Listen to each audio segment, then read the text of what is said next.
السلام علیکم ورحمۃ اللہ وبرکاتہ۔ الحمد للہ رب العالمین والعاقبۃ للمتقین والصلاة والسلام علی سید الانبیاء واشرف المرسلین وعلى آلہ واصحابہ الطیبین الطاہرین۔ اشہد ان لا الہ الا اللہ وحدہ لا شریک لہ واشہد ان سیدنا ونبینا ومولانا محمدا عبدہ ورسولہ صلی اللہ علیہ وعلی آلہ واصحابہ وازواجہ وذریاتہ وعلماء ملتہ واولیائہ اجمعین، اما بعد فاعوذ باللہ من الشیطان الرجیم، بسم اللہ الرحمن الرحیم۔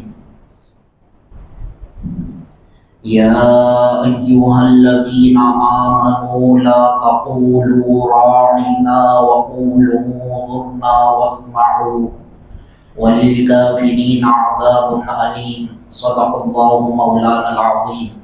وقال تعالی فی شان حبیبہ ان اللہ وملائکتہ یصلون علی النبی یا ایھا الذین آمنوا صلوا علیہ وسلموا تسلیما، اللہم صل علی سیدنا وشفیعنا ونبینا ومولانا محمد وعلى آل سيدنا محمد وبارك وسلم صلاة وسلام عليك يا حبيبي يا رسول الله صلى الله تعالى عليك وسلم۔ معزز سامعین کرام، محترم بزرگوں اور عزیز دوستوں، اللہ تبارک و تعالیٰ کا فضل احسان ہے، اس نے ہم گنہگاروں کو کالی کملی والے آقا حضور رحمت للعالمین شفیع المذنبین ارواحنا فدا مصطفیٰ صلی اللہ علیہ وسلم کا امتی بنایا۔ کرم ہے حق تعالیٰ کا، اس نے ہم گنہگاروں کو احکامات خداوندی کے تحت زندگی بسر کرنے کے لیے قرآن اور احادیث فقہ سے مالا مال فرمایا، اور آج ہم گنہگاروں کو حضور علیہ السلام کا ذکر جمیل سننے کے لیے ہم اور آپ کو یہاں پر جمع فرمایا۔ معزز سامعین اکرام،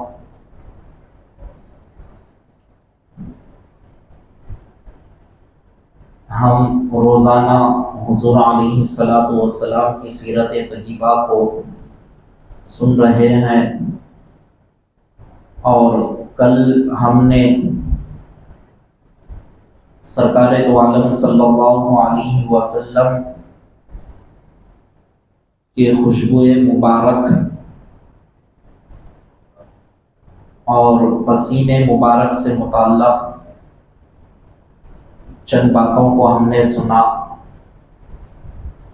سرکار دو عالم صلی اللہ علیہ وسلم کا پسینے مبارک صحابہ کرام رضوان اللہ تعالی علیہم اجمعین شیشیوں میں جمع کر کے عطر کی طرح استعمال کیا کرتے تھے۔ جو بھی مجلس میں جاتے تو ساری خوشبوئیں اس خوشبوئے مبارک کے سامنے مانگ پڑ جاتی، پھیکی پڑ جاتی۔ وہ اللہ تبارک و تعالیٰ نے آپ کے خوشبوئے مبارک میں کمال عطا فرمایا، اور اللہ تبارک و تعالیٰ نے حضور علیہ السلام کو سراپا بے مثل و بے مثال اللہ تبارک و تعالیٰ نے بنایا ہے۔ ساری زندگی بھی ہم سرکار کی تعریف کرتے چلے جائیں، کما حقہ، ہم تعریف کا حق ادا نہیں کر سکتے، کیونکہ یہ تعریف ختم ہونے والی تعریف نہیں ہے، ساری زندگی بھی اگر گزر جائے تب بھی یہ ختم ہونے والی تعریف نہیں ہے۔ اور حقیقت محمد رسول اللہ صلی اللہ علیہ وسلم اللہ کے علاوہ، سرکار کے علاوہ کوئی اور مکمل طور پر نہیں جانے۔ مختصر طور پر روزانہ ایک ایک پہلو کو ہم سن رہے تھے۔ آج اور کل بچا ہوا ہے، کل میلاد النبی صلی اللہ علیہ وسلم کی رات ہے۔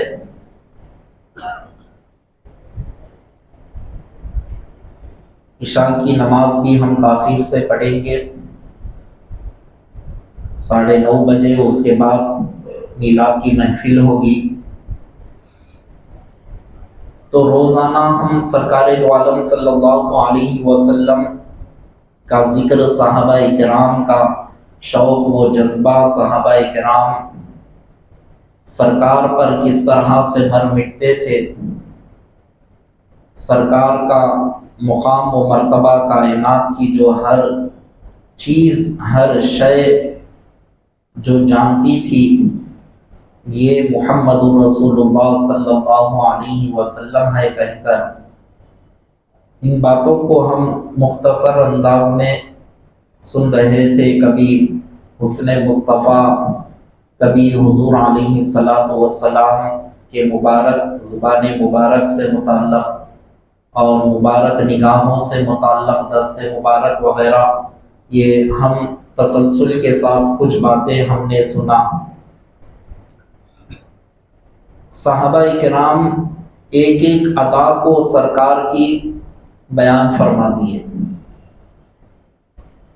اور اسلام کے اندر جو سرکار کی محبت اپنے دل میں رکھا وہ ایمان والا بن گیا، اور جو بے ادبی رکھا، گستاخیاں کیا، تو سمجھو وہ اسلام سے خارج ہو گیا، یعنی اسلام سے نکل گیا۔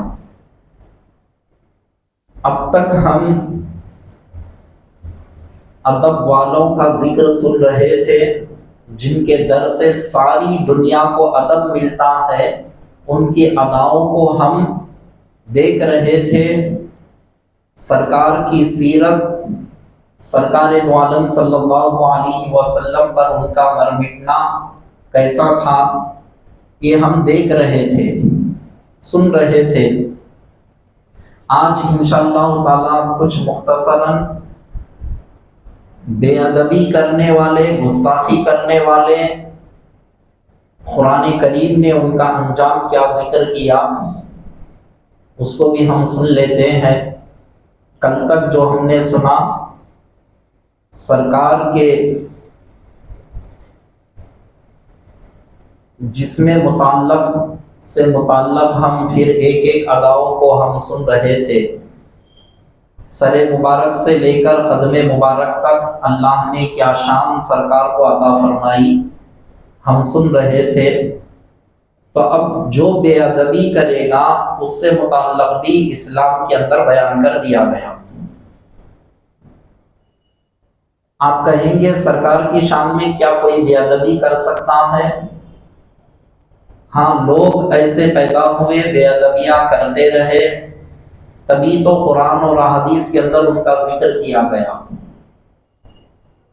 خالق کائنات کلام اللہ کو جس ترتیب کے ساتھ امت محمدیہ کو کلام ملا ہے،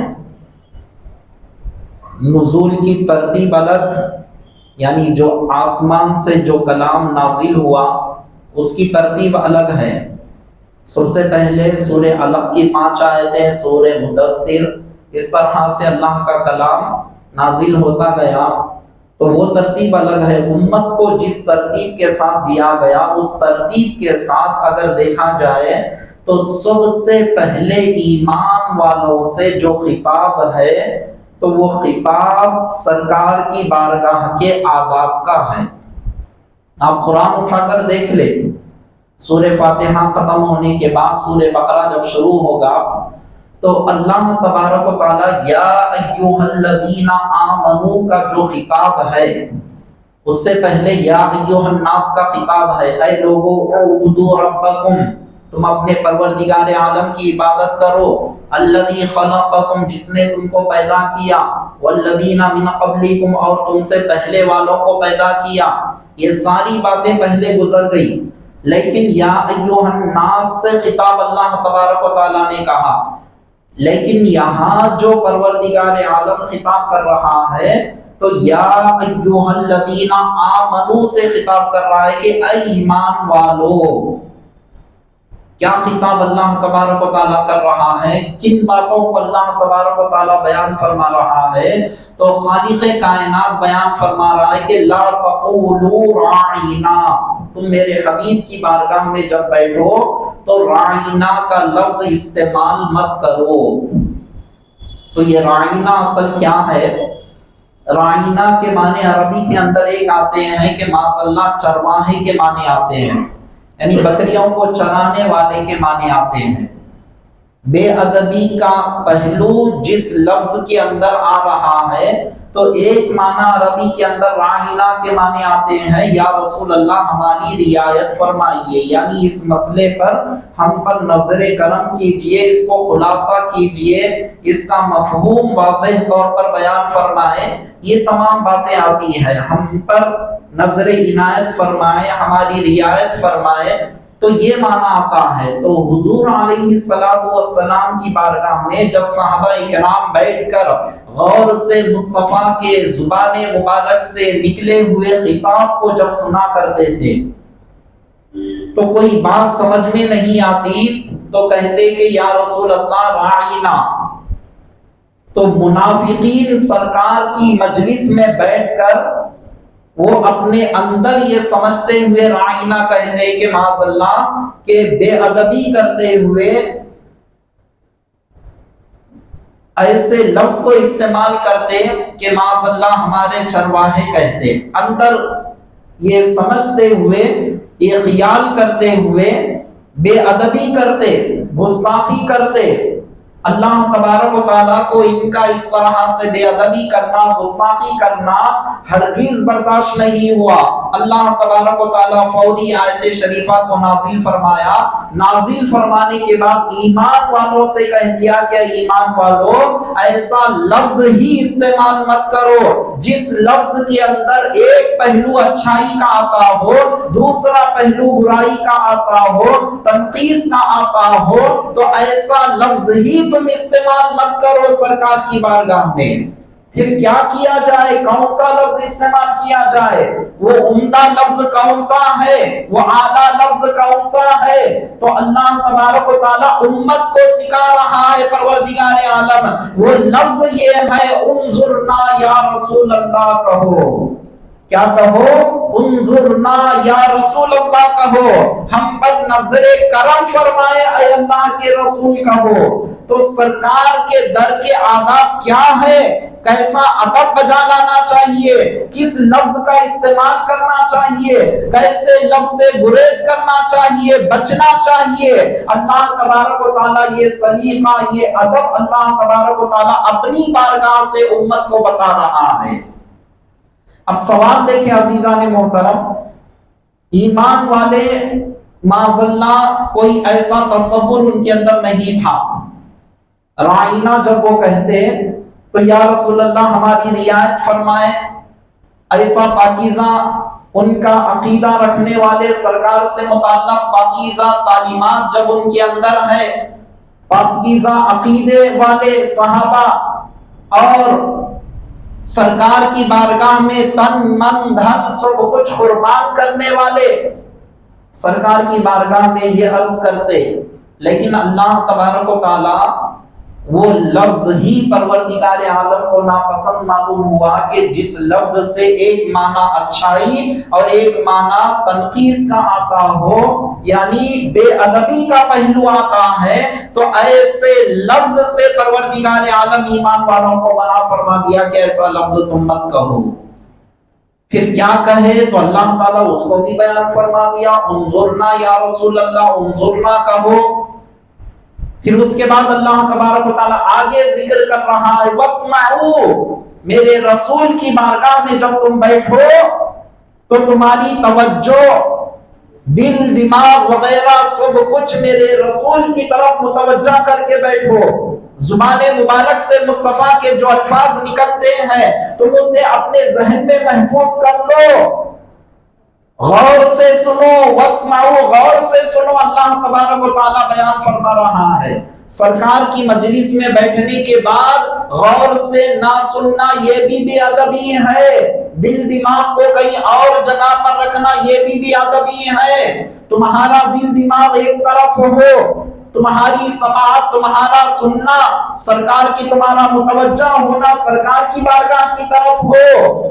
اور جب سرکار کی بارگاہ کی طرف تم ہو تو تم کو پھر سوال کرنے کی ضرورت پیش نہیں آئے گی، اس لیے کہ تم غور سے سن رہے ہوتے ہیں. جب تم غور سے سن رہے ہوتے ہیں تو تم کو دوبارہ سوال کرنے کی ضرورت پیش نہیں آئے گی. اللہ تبارک و تعالیٰ یہ تمام چیزوں کو بیان فرما دیا. اس کے بعد اللہ تبارک و تعالیٰ آگے ارشاد فرما رہا ہے وَلِلْكَافِرِينَ عَذَابٌ أَلِيمٌ، کافروں کے لیے دردناک عذاب ہے. ذرا غور کریں، آیت شریفہ کہاں سے شروع ہوئی؟ ایمان والوں سے شروع ہوئی. ایمان والوں کو در مصطفیٰ کے آداب اللہ تبارک و تعالیٰ نے بیان فرمایا، کیسا بیٹھنا چاہیے، کن لفظ کا استعمال کرنا چاہیے، کیسا سننا چاہیے، یہ ساری باتیں ہو گئی. ہونے کے بعد اللہ تبارک و تعالیٰ بات ختم ہو جاتی. ادب بجا لانے والوں کے لیے اجر عظیم اللہ تبارک و تعالیٰ نے رکھا، یہ بیان فرما دیتا، ہو جاتا. لیکن پروردگار عالم یہ ساری باتیں بیان کرنے کے بعد کیا بیان فرما رہے؟ وَلِلْكَافِرِينَ، کافروں کے لیے، کافروں کا ذکر کر رہا ہے. اور کافروں کے لیے کیا ہے؟ دردناک عذاب.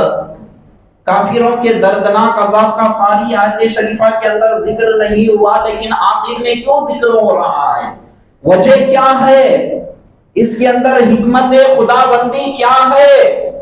تو حکمت خداوندی یہ بتا رہی ہے کہ جو ایمان والا ہوتا ہے وہ مصطفیٰ کے در کے آداب کو بجا لاتا ہے، اور جو آداب سے پھر جاتا ہے، آداب سے ہٹ جاتا ہے، منہ پھیر لیتا ہے، بے ادبی کرتا ہے، گستاخی کرتا ہے، تو ایسا شخص اب ایمان والوں کی فہرست میں نہیں رہتا، ایمان والوں کی فہرست سے نکل کر کافروں کی فہرست میں آ جاتا ہے. اور وہ جب کافروں کی فہرست میں آ جاتا ہے اس کا انجام کیا ہے اس کو ہم کھول کر بیان فرماتے ہیں. وَلِلْكَافِرِينَ عَذَابٌ أَلِيمٌ، کافروں کے لیے دردناک عذاب اللہ نے تیار کر رکھا ہے.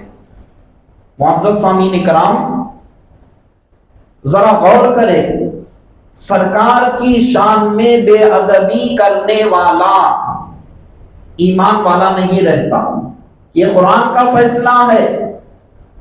قرآن کریم کے اندر اللہ تبارک و تعالیٰ صاف طور پر بیان فرما دیا، بے ادبی کرنے والا، گستاخی کرنے والا اسلام سے نکل جاتا ہے، کافروں کے زمرے میں آ جاتا ہے.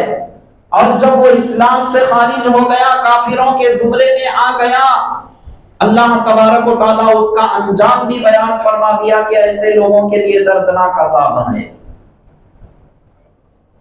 معزز سامعین کرام، سرکار دو عالم صلی اللہ علیہ وسلم سے محبت کرنے والے، جان کو لٹانے والے، ادب بجا لانے والے، یہ سارے لوگوں کے واقعات کو اللہ تبارک و تعالیٰ کے حبیب صلی اللہ علیہ وسلم، صحابہ کرام رضوان اللہ تعالیٰ علیہ اجمعین روایتوں میں ساری چیزیں بیان فرما دیے.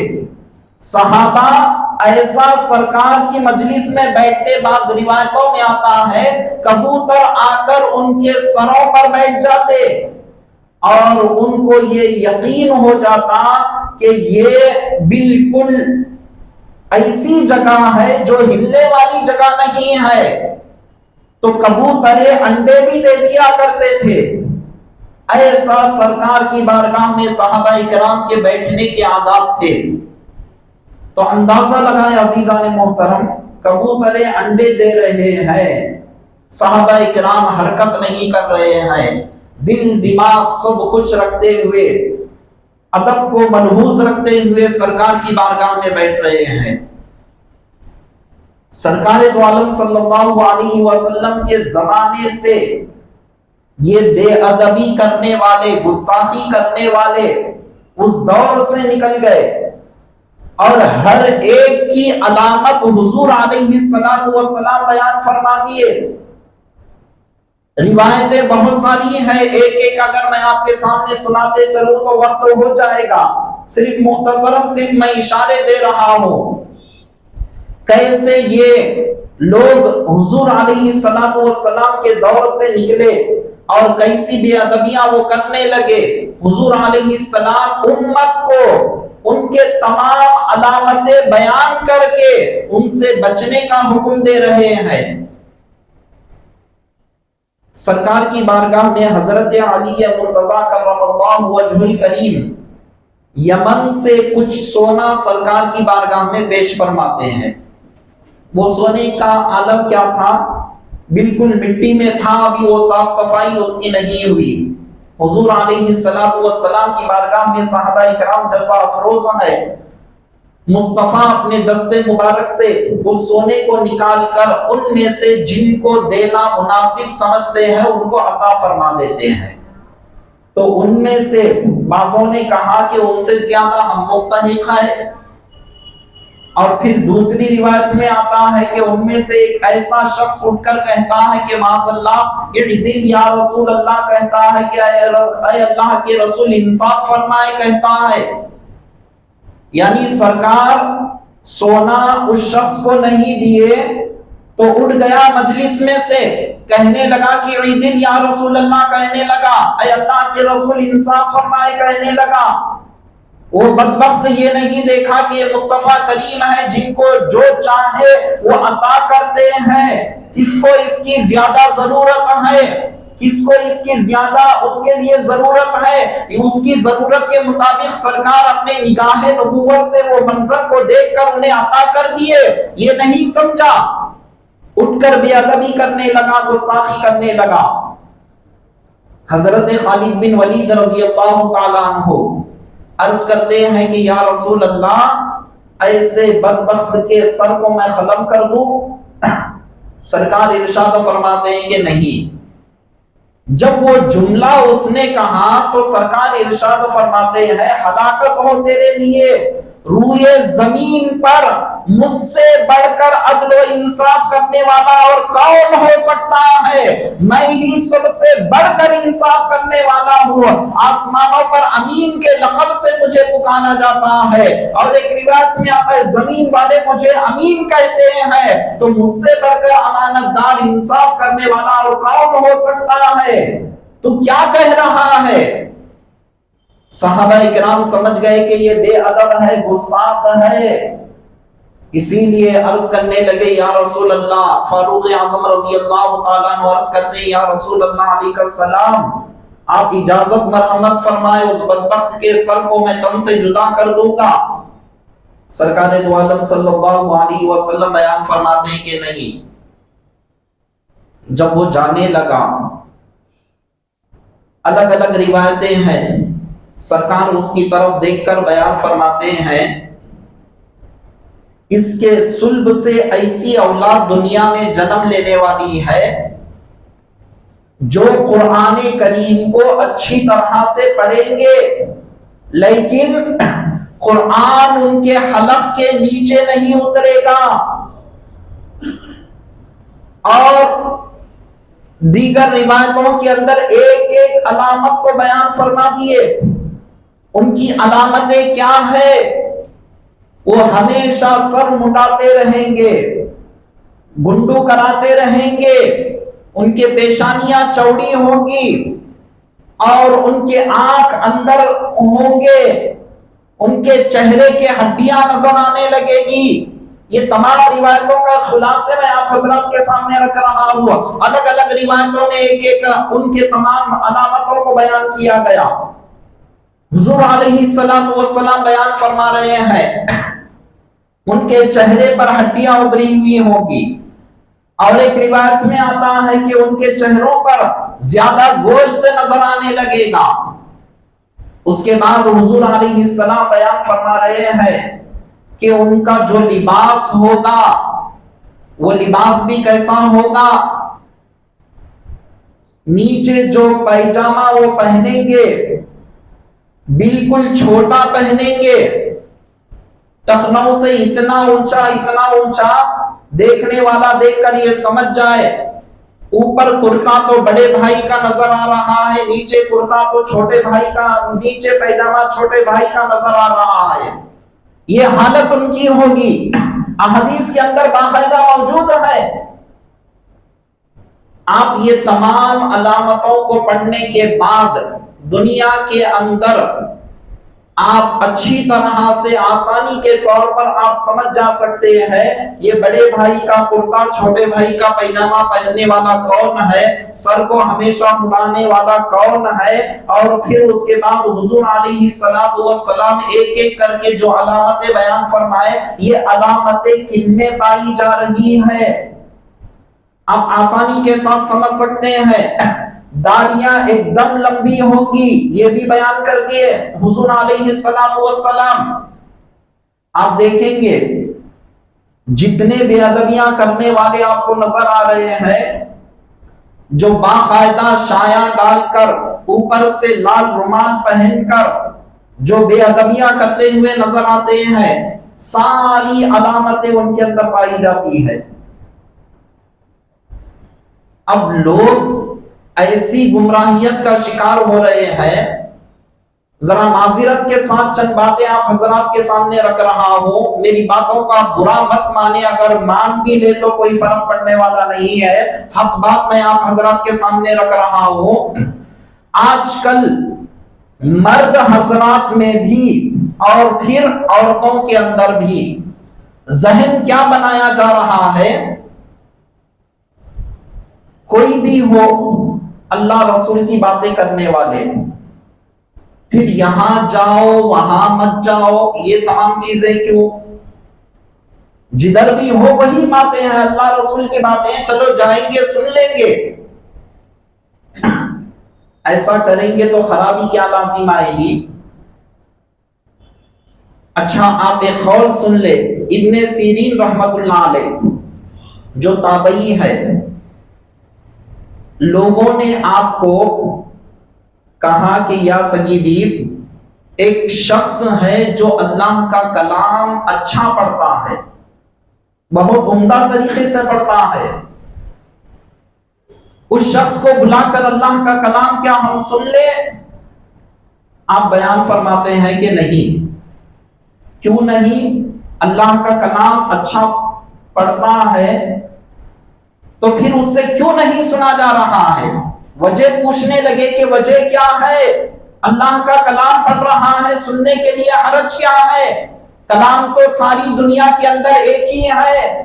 تو آپ وجہ بیان فرما رہے ہیں کہ اگر وہ شخص آئے گا اللہ کے کلام کو پڑھے گا، اس کے پڑھنے کے بعد تم اس سے متاثر ہوں گے، جب تم اس سے متاثر ہوں گے تو اس کی بات کو بھی تم سننے لگو گے، جیسا اس کی بات کو تم سننے لگو گے اس کی چال و چلن کو تم دیکھنے لگو گے، وہ اثرات تمہارے اندر آئیں گے۔ جب وہ اثرات تمہارے اندر آئیں گے، وہ ایک نمبر کا بدعقیدہ ہے تو وہ بدعقیدگی کہیں تمہارے اندر نہ آ جائے، اس کی طرف تم توجہ اس کی طرف کر رہے ہیں، اس کی طرف بڑھ رہے ہیں، اس کی محبت تمہارے دل میں پیدا ہو رہی ہے، تو نقصان ایمان کا نقصان ہو رہا ہے۔ اسی لیے ایسے شخص سے قرآن کو سننا مجھے گوارا نہیں ہے، شاید کتنا بھی اچھا وہ پڑھ رہا ہو، لیکن جو رسول کی شان میں بے ادبی کرتا ہے، گستاخی کرتا ہے، ایسے شخص سے اللہ کے کلام کو سننا بھی مجھے گوارا نہیں ہے۔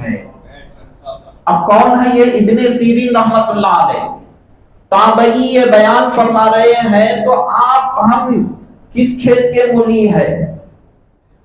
یہ کہتے ہیں کہ کہیں ساری دنیا کے اندر ایک ہی کلام ہے، ایک ہی کلام ضرور ہے، لیکن اس کلام میں حبیب پاک کی شان و عظمت کو تلاش کرنے والوں سے سنیں گے تو سننے میں مزہ آئے گا، سرکار کو اپنی طرح کہنے والوں سے سنیں گے تو ایمان برباد ہو جائے گا۔ اسی لیے ایسے لوگوں کی مجلسوں میں جانے سے بچنے کی ضرورت ہے، کیونکہ اچھے اور برے کی تمیز ہمارے اندر ہونا چاہیے۔ آپ اس مخاط تک پہنچ گئے کہ یہ کیا کہہ رہا ہے، اس میں حق کیا ہے، ناحق کیا ہے، اور آپ جواب دینے کے آپ ایک منصب پر جب چلے گئے تو جواب دینے کے لحاظ سے اگر آپ سن رہے ہیں تو آپ کے لیے سننا جائز ہے، ورنہ آپ کے لیے ایسا سننا، ان کے لیے ان کا سننا، ان سے سننا یہ ہمارے لیے جائز نہیں ہے۔ معزز سامعین کرام، عقیدہ ایک ایسی چیز ہے جہاں پر بے ادبی، گستاخی ہوتی ہے تو ایمان آسانی کے ساتھ چلا جاتا ہے، اور جب خاتمے کا معاملہ آتا ہے، دنیا سے جانے کا معاملہ آتا ہے، بے ایمان ہو کر مر جاتا ہے۔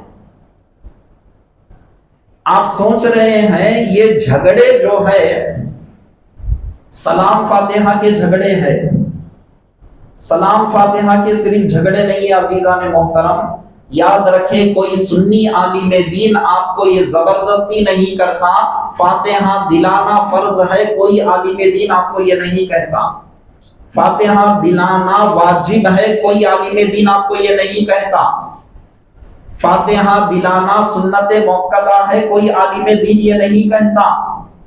دلائیں گے تو ثواب ہے، نہیں دلائیں گے تو عذاب بھی نہیں۔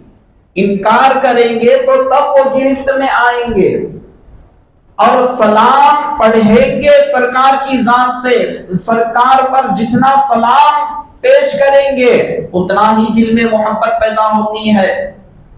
اگر کوئی نہیں پڑھ رہا ہے، انکار بھی نہیں کر رہا ہے، کچھ مصروفیات کی وجہ سے چلا جا رہا ہے، تو اس پر بھی کوئی ایسا حکم نہیں لگایا جا سکتا۔ تو یہ جھگڑے سلام فاتحہ کے جھگڑے نہیں عزیزان محترم، مین عقیدے کا جھگڑا ہے۔ عقیدے درست ہونا چاہیے، عقیدے جب صحیح نہیں ہوں گے تو ہمارا ایمان نہیں بچ پائے گا، ہمارا ایمان چلا جائے گا۔ اور یہ حضور علیہ السلام اپنی ہین حیات میں صحابہ کرام کو یہ بتا رہے ہیں ایسے فتنے آنے والے ہیں، ایسے نئے نئے فتنے دنیا کے اندر آئیں گے، ایسے فتنوں سے بچنا چاہیے۔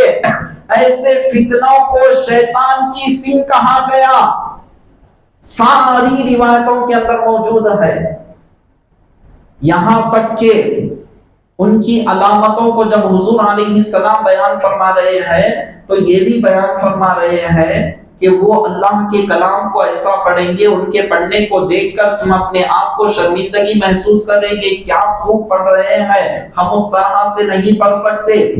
ان کی نمازوں کو دیکھ کر، ان کے روزوں کو دیکھ کر تم اپنے آپ میں یہ فیلنگ محسوس کریں گے ہم سے اچھے وہ نماز پڑھنے والے ہیں، ہم سے اچھے وہ اللہ کے کلام کو پڑھنے والے ہیں، ہم سے اچھے وہ روزہ رکھنے والے ہیں۔ لیکن حضور علیہ السلام ارشاد فرما رہے ہیں کہ وہ لوگ ایسے ہیں، قرآن پڑھیں گے تو قرآن حلق سے نیچے نہیں اترے گا، ان لوگوں کا معاملہ ایسا ہے، ان سے ایمان ایسا نکل جاتا ہے جیسے کمان سے تیر نکل جاتا ہے، اسی طرح سے ان کے سینوں سے ایمان نکل جاتا ہے۔ کیوں نکل جاتا ہے؟ نمازیں برابر جاری، اللہ کا کلام برابر جاری ہے، روزے برابر جاری ہے، لیکن کیوں ایمان نکل رہا ہے؟ تیر کمان سے جیسا تیر نکل جاتا ہے، ایمان اس طرح سے کیوں نکل رہا ہے؟ وجہ کیا ہے؟ تو وجہ یہی ہے، نبی کی شان میں بے ادبی، گستاخی جب ہو جاتی ہے تو ایمان اس طرح سے نکل جاتا ہے۔ اللہ اکبر عزیزان محترم، اسی لیے ایسے بے ادبیوں سے، گستاخیوں سے بچنے کی ضرورت ہے، اپنے ایمان کو بچانے کی ضرورت ہے، اپنے آل اولاد کو بچانے کی ضرورت ہے، اپنے خاندان کو بچانے کی ضرورت ہے، اپنے دوست احباب کو بچانے کی ضرورت ہے۔ کبھی یہ مت سمجھے میں تو الحمدللہ صحیح العقیدہ ہوں کہہ کر اپنی زندگی اپن بسر کرتے ہوئے جا رہے ہیں، ایسا نہیں ہے۔ آپ کے جو خاص دوست ہوتے ہیں آپ پر ذمہ داری بنتی ہے کہ اپنا دوست ہونے کا صحیح حق جبھی ادا ہوتا ہے اس کو بدعقیدگی سے بچا کر اس کو بھی صحیح العقیدہ بنانا، یہ اصل دوستی کا حق ادا ہوتا ہے۔ تو معزز سامعین کرام، یہ تمام چیزیں حضور علیہ السلام اپنی ہین حیات میں بیان فرما دیے۔ حضور علیہ السلام دعا فرما رہے ایک مرتبہ، اللہم بارک لنا فی یمننا وفی شامنا، ملک شام اور یمن کے لیے دعا فرما رہے ہیں، اے اللہ ملک شام میں برکت عطا فرما، یمن میں برکت عطا فرما۔ تو نجد ایک مقام ہے، اس مقام کے چند لوگ اس دعا کے اندر شامل تھے، بازو سے آواز دینے لگے، یا رسول اللہ وفی نجدنا، ہمارے نجد کے لیے بھی دعا فرمائے۔ پھر دوبارہ حضور علیہ السلام دعا فرما رہے ہیں، اللہم بارک لنا فی یمننا، اے اللہ ہمارے یمن میں برکت عطا فرما، شام میں برکت عطا فرما۔ پھر بازو سے آواز دے رہے ہیں، وفی نجدنا، نجد کے لیے بھی دعا فرمائے۔ اس کے بعد حضور علیہ السلام بیان فرما رہے ہیں کہ دیکھو نجد ایک ایسا مقام ہے جہاں سے شیطان کی سنگ پھوٹے گی اور اسلام کے اندر، دین کے اندر فتنوں کو ڈال دیں گے۔ سرکار پیشن گوئی فرما دیے، فرمانے کے بعد وہاں سے کون پیدا ہو رہا ہے؟ ابن عبد الوہاب نجدی وہاں سے پیدا ہوا۔ دین میں ایسے بگاڑ اس نے پیدا کر دیا، سرکار دو عالم صلی اللہ علیہ وسلم کی ذات اطہر کو ایک معمولی لوگوں کے ذہنوں میں ڈالنے لگا، نورانیت کا انکار، مصطفیٰ کے اختیارات کا انکار، مصطفیٰ کے بے مثل و بے مثال ہونے کا انکار، حیات النبی کا انکار، سرکار دو عالم صلی اللہ علیہ وسلم کائنات کے سردار ہے اس کا انکار، آپ کے صدقے میں اللہ نے ساری کائنات کو پیدا فرمایا اس چیز کا انکار، سارے انکار بڑھتے گئے، لوگوں میں گروہ پیدا کرنے لگا، یہاں تک کہ وہ فتنے کو پھیلاتے ہوئے یہاں تک نوبت آ گئی جنت البقیع کے اندر اہل بیت اطہار کے مزار مبارک پر جو گنبدیں تھیں وہ گنبدوں کو ڈھا دیا گیا، وہ گنبدوں کو توڑ دیا گیا۔ ابھی بھی آپ انٹرنیٹ نکال کر دیکھیں گے، خاتون جنت فاطمہ الزہرا سلام اللہ علیہا کی مزار شریف پر پہلے کس طرح سے گنبد تھا، لوگوں کو معلوم تھا کہ یہ لوگ دیکھتے ہی سمجھ جاتے یہ خاتون جنت تمام جنتی جوان عورتوں کی سردار کی مزار شریف ہے، یہ حسنین کریمین کے والدہ محترمہ کی مزار شریف ہے، لوگ دیکھتے ہی سمجھ جاتے، تعظیم کرنے لگتے۔ جب یہ تمام چیزوں کو اس نے دیکھا تو وہ تمام گنبدوں کو توڑنے کا حکم دے دیا۔ امام حسن رضی اللہ تعالیٰ عنہ جنت البقیع کے اندر مزار شریف ہے،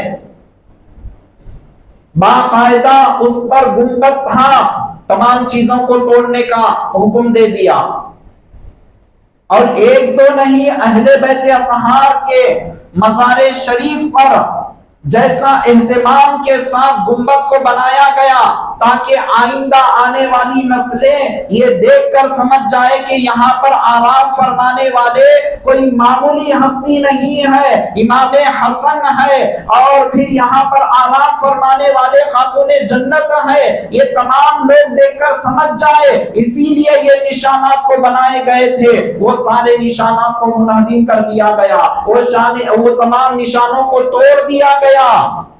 آج آپ دیکھیں گے عزیزان محترم، ایسا لوگوں کے اندر زہر کو پھیلا دیا گیا۔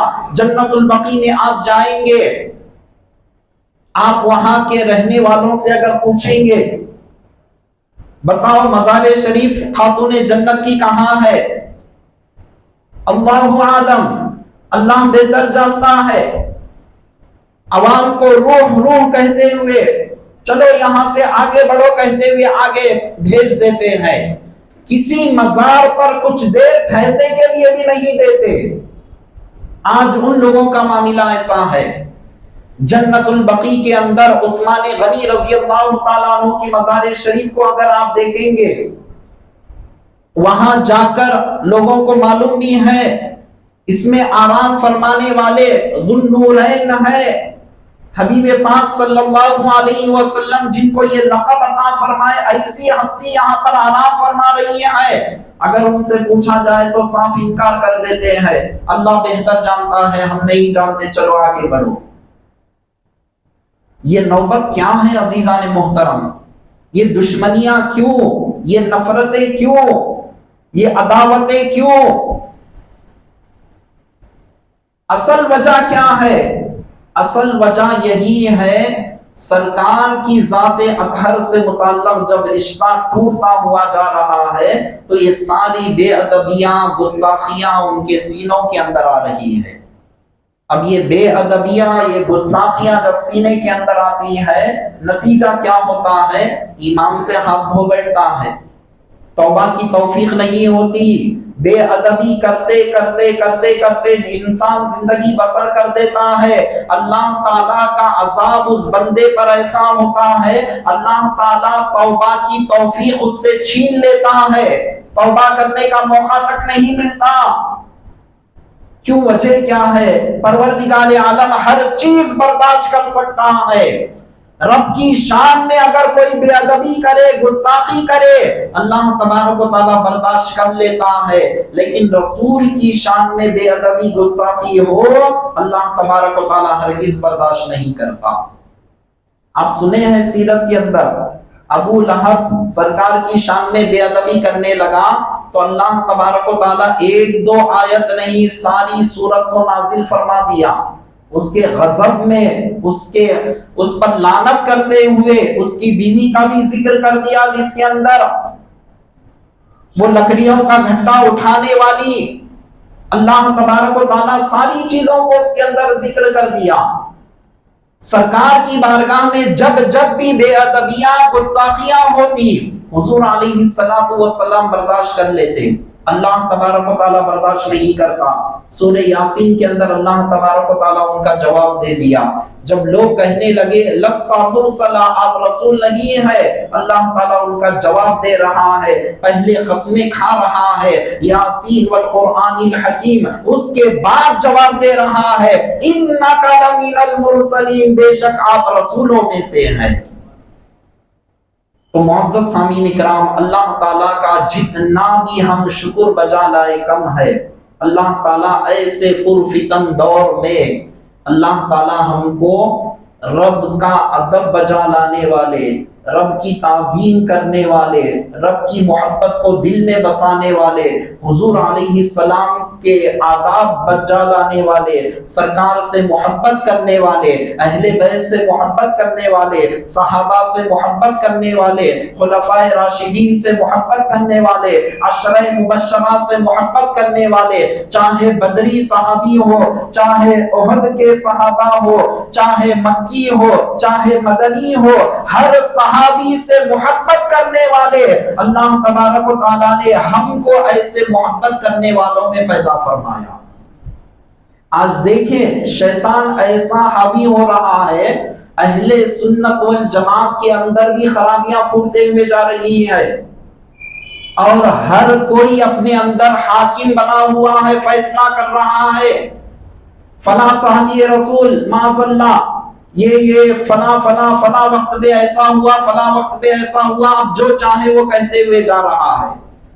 بہت دور کو یہاں کے عوام اس سے محفوظ ہے، لیکن ذرا حیدرآباد جائے، اطراف و اکناف میں جائے، ایسے فتنے مچ رہے ہیں، خود اہل سنت والجماعت اپنے آپ کو کہہ رہے ہیں۔ ہمارا کام کیا ہے؟ ہمارے بڑے جو فیصلہ کرے، بڑے سے مراد آج کل کے بڑے نہیں، صحابہ کرام، اجلا صحابہ، مفسرین، محدثین، فقہاء، ائمہ، مجتہدین جو فیصلے کرے دل و جان سے ہم کو مان لینا چاہیے، اس میں دخل اندازی کرنے والے ہماری اتنی مجال نہیں ہے۔ تو آج کل ہو رہا ہی ایسے۔ مثال کے طور پہ علی مرتضیٰ کرم اللہ وجہ الکریم چوتھے خلیفہ ہے، اہل سنت والجماعت کا بالکل متفقہ فیصلہ ہے، اور آپ کی شان و عظمت میں ایک دو احادیث نہیں کئی احادیث ہے، اتنی شان والے، اتنے مقام و مرتبے والے۔ اب صحابہ جو ڈکلیئر کر دیے سرکار کے بعد پہلے خلیفہ کون ہے؟ صدیق اکبر رضی اللہ تعالیٰ عنہ۔ افضلیت کے لحاظ سے، خلافت کے اعتبار سے، ہر اعتبار سے آپ پہلے ہیں۔ ہمارا کام کیا ہے؟ آمنا صدقنا کہنا۔ ہم اتنے بڑے نہیں ہیں کہ ہم دخل اندازی کر سکے۔ صحابہ سے بڑھ کر فیصلہ کرنے والے ہم ہو سکتے ہیں، پھر ہم کیسے اس میں دخل اندازی کر رہے ہیں کہ معاذ اللہ سرکار کے بعد علی مرتضیٰ افضلیت کے اعتبار سے آپ پہلے ہیں، خلیفے بعد میں ہوئے ہیں، صدیق اکبر رضی اللہ تعالیٰ عنہ پہلے ہو گئے، پہلے علی مرتضیٰ رہنا چاہیے تھا۔ بابا تم کون سے کھیت کے مولی ہیں، یہ فیصلے کرنے چل رہے ہیں؟ فقہ کو پڑھ کر بھی تم کو استنجا کا صحیح طریقہ نہیں آتا، بڑی بڑی باتیں دور کی ہیں۔ اندازہ لگائے عزیزان محترم، آج ایسا شخص بھی اپنی زبان کو دراز کر رہا ہے جس کو تعوذ تسمیہ تک صحیح پڑھنے نہیں آتا، ایسے شخص بھی زبان کو دراز کر رہے ہیں۔ تو یہ کیا ہے؟ اہم مقصد اس کا کیا ہے؟ بنیادی فساد کی جڑ کیا ہے؟ جب لوگ صحیح العقیدہ علماء سے پھر جائیں گے، اپنی منمانی زندگی بسر کریں گے، تو ایسے ہی ٹھوکریں کھاتے پھریں گے، اور یہ ٹھوکریں ایسی ہے، ایسے ٹھوکریں کھاتے کھاتے دلدل کے اندر پھنس جائیں گے۔ تو فیصلے ہمارے جو بڑے کیے اس کو ماننا ہمارے لیے ضروری ہے، اور بہت ساری چیزیں، صرف میں ایک مثال آپ کے سامنے دیا۔ تو الغرض آج کی تمام گفتگو کا ماحصل یہی ہے، کبھی بھی سرکار کی شان میں بے ادبی گستاخی اگر کوئی کرتا ہے وہ سیدھا سیدھا اسلام سے خارج ہو جاتا ہے۔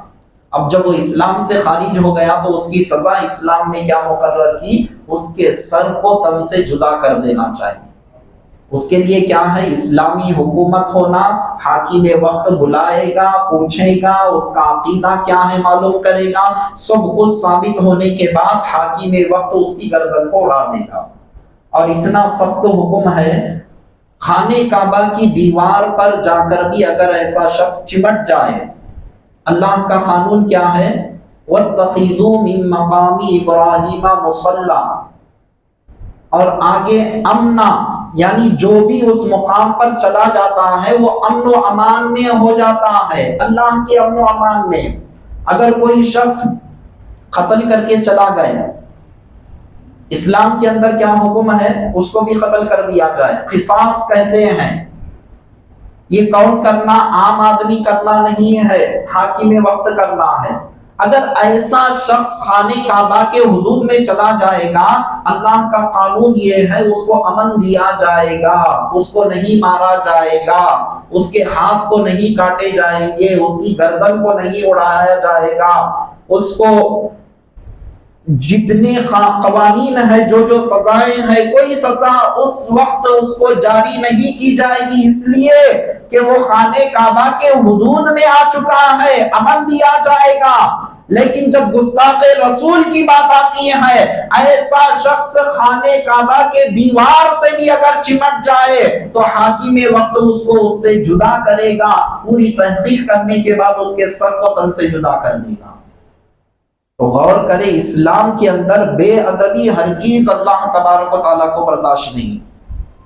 تو آج جتنے بے ادبیاں ہیں، کوئی نور کا انکار کر رہے ہیں، چھوڑو جی کیا ہے، معاذ اللہ ہمارے سے ایک بڑے بھائی کی طرح ہے، آئے دنیا کے اندر چلے گئے، ایک ڈاکیا، ایک پوسٹ مین کی طرح تھے، آئے چلے گئے، معاذ اللہ ایک میسنجر کی طرح تھے، آئے چلے گئے، معاذ اللہ، کیا لینا ہے کیا دینا ہے، سیدھا سیدھا نماز پڑھو کامیابی مل جائے گی۔ وفات کے بعد حیات کا انکار کر رہے ہیں کہ قبر انور میں مصطفیٰ باحیات موجود ہے، یہ احادیث سے قرآن سے ہم کو عقیدہ ثابت ہے، اس کا انکار کر رہے ہیں۔ اللہ نے مصطفیٰ کو تمام اختیارات عطا فرمائے، بخاری کے اندر موجود ہے، اوتیت مفاتیح خزائن الارض، ایک دو مقام پر حدیث نہیں، 7-8 مرتبہ مقامات پر حدیث پاک موجود ہے، اس کا انکار کر رہے ہیں۔ ایک مجبور تھے معاذ اللہ۔ یہ جتنی بے ادبیاں گستاخیاں آج کے دور کی میں بتا رہا ہوں، ہر دور کی الگ الگ بے ادبیاں گستاخیاں تھی۔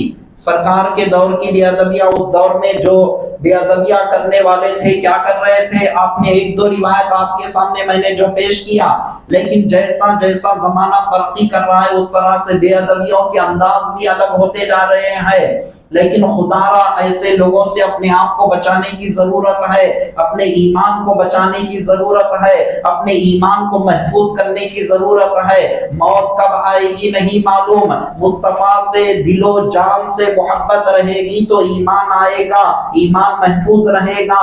جب تک ان کی محبت سینے میں رہے گی ایمان رہے گا، محبت چلے جائے گی تو ایمان بھی چلا جاتا ہے۔ اللہ کی بارگاہ میں دعا ہے کہ پروردگار عالم ہم تمام کو مرتے دم تک صحیح العقیدہ رکھ، صحیح العقیدہ اس دنیا سے اٹھا، فکری، اعتقادی، عملی ہر قسم کی بدعقیدگی سے ہماری حفاظت فرما۔